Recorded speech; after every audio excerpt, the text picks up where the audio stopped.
नमस्कार, कैसे हैं आप सब। आज की कक्षा में हम पढ़ेंगे संधि। स्वर संधि के अंतर्गत हम पढ़ेंगे वृद्धि संधि। तो वृद्धि संधि पढ़ने से पहले जो हमने पहले के वीडियोस में, पहले की क्लास में जो हमने सीख लिया अब तक, तो क्या सीखा था? संधि सीख ली, संधि का अर्थ समझ लिया। बार बार मैं इसलिए बता रही हूँ कि आप सभी को ध्यान में रहे कि संधि में कितने खंड होते हैं? 2 खंड होते हैं, पहला और दूसरा। संधि किस किस में होती है? प्रथम का अंतिम वर्ण और द्वितीय खंड का प्रारंभिक वर्ण, इनमें होती है संधि। और संधि होकर के क्या होता है? विकार उत्पन्न होता है। ठीक है, परस्पर मेल से, दो वर्णों के परस्पर मेल से या दो ध्वनियों के परस्पर मेल से जो विकार उत्पन्न होता है, इसी को क्या कहते हैं? संधि कहते हैं।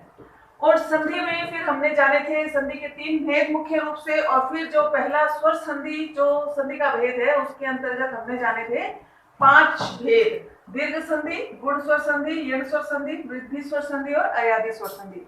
अभी तक हमने कर लिया दीर्घ संधि, गुण स्वर संधि, यण स्वर संधि, और आज हम करेंगे वृद्धि स्वर संधि। तो वृद्धि स्वर संधि को सीखने से पहले, समझने से पहले हम एक बार नियम समझ लेते हैं। तो जो वृद्धि स्वर संधि है, इसका नियम क्या कहता है? देखिए, ध्यान से समझिए कि अ या आ के बाद अगर ए आएगा, अ या आ के बाद अगर ए आएगा, मतलब कि जो प्रथम खंड है इसके अंत में अ या आ हो, और जो द्वितीय खंड है इसके प्रारंभ में अगर ए आएगा, तो विकार क्या होगा? क्या परिवर्तन होगा? जो ए होगा वो ऐ बन जाएगा। मतलब दोनों का परस्पर मेल जो होगा और उससे जो विकार उत्पन्न होगा वो क्या हो जाएगा? ऐ हो जाएगा। अगर अ या आ के बाद में ऐ आए तो भी क्या हो जाएगा? ऐ हो जाएगा। देखिए, मतलब किसी भी कंडीशन में होगा क्या? दीर्घ स्वर बनेगा। ठीक है, चाहे ह्रस्व आए चाहे दीर्घ आए, बनेगा क्या? दीर्घ। अगर अ या आ के बाद में ओ आए तो क्या हो जाएगा? औ हो जाएगा। अगर अ या आ के बाद में औ आए तो क्या हो जाएगा? औ हो जाएगा। यहां भी ओ आए चाहे औ आए तो होगा क्या? औ भी होगा। समझते हैं कुछ उदाहरणों के द्वारा। तो देखिए, उदाहरण लेते हैं। सबसे पहले पहला उदाहरण लेते हैं, एक धन एक। देखिए, इसमें कौन सा स्वर है? प्रथम खंड, द्वितीय खंड। प्रथम का अंतिम जो है वो कौन सा स्वर है? इसमें अ का स्वर है। क, एक अ स्वर है, निकाल दिया हमने अ स्वर। ये देखिए, इसमें कौन सा स्वर है? ए। अ के बाद में क्या आ रहा है? ए आ रहा है। बनेगा क्या? ऐ। ठीक है, विकार उत्पन्न हुआ, क्या बनाया इन्होंने? ऐ बनाया।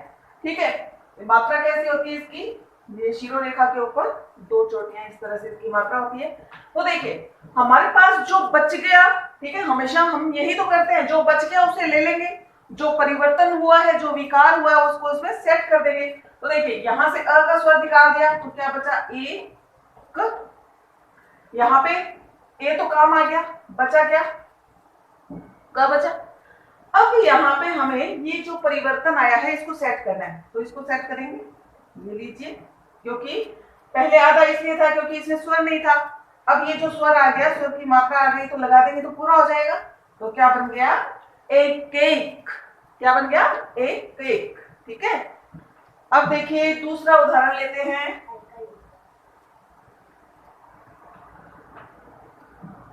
सदा धन एव।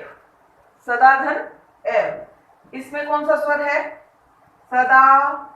पहले खंड के अंतिम वर्ण में कौन सा स्वर है? व्यंजन में कौन सा स्वर है? आ का स्वर है। ठीक है, और यहाँ पे क्या है? ए। तो हमारा जो ये रूल नंबर फर्स्ट लागू हो रहा है, आ के बाद में ए आ रहा है तो क्या बनेगा?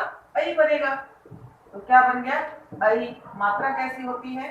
ऐसी होती है। ठीक है, अब जो बच गया, ठीक है, यहाँ पे आ और ए तो काम आ गए, विकार उत्पन्न कर दिया इन्होंने, तो संधि हो गई इसमें।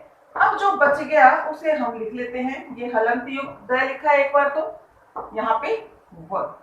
ठीक है, अब क्या करेंगे, ये विकार हुआ हमारे पास में, विकार है, इसको सेट कर दो यहाँ, ये हलंत हटा दो क्योंकि मात्रा लग गई, स्वर लग गया, स्वर की मात्रा लग गई तो ये हलंत हट गया, क्या बन गया, सदैव। क्या बन गया, सदैव। अब देखिए तीसरा उदाहरण लेते हैं, महाधन ऐश्वर्य। महाधन ऐश्वर्य, तो देखिए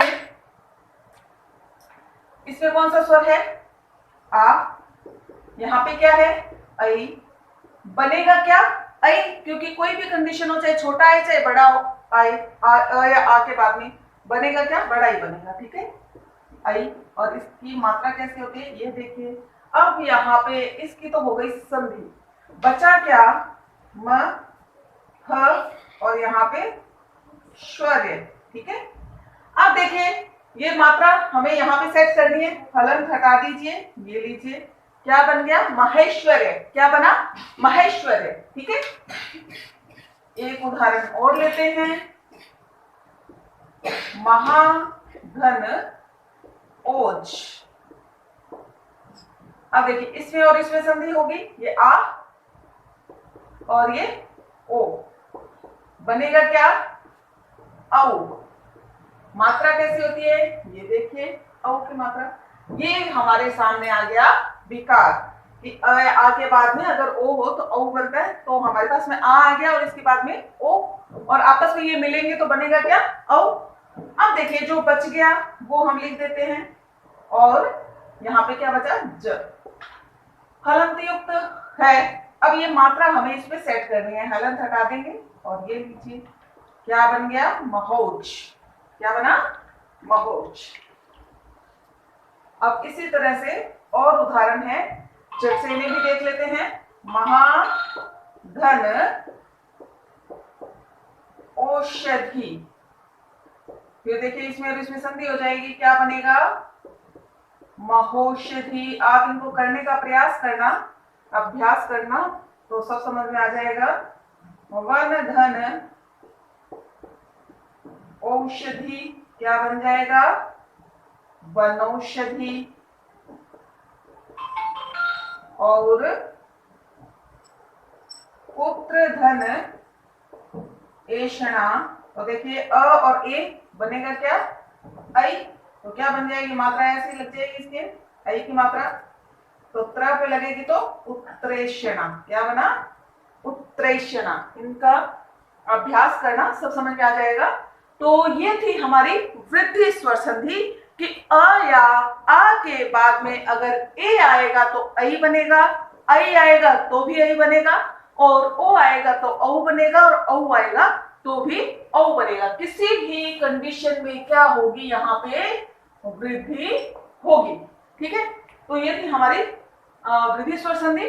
तो अयादी स्वर संधि के साथ मिलते हैं हमारे अगले वीडियो में। अगर आपको आज का ये वीडियो पसंद आया तो इसे लाइक कीजिए, शेयर कीजिए, सब्सक्राइब कीजिए, और बेल वाले बटन पे क्लिक करें और ऑल पे क्लिक करें, जिससे कि हमारे जो नए वीडियोज आए वो आपको समय पर मिल सके। Thank you very much.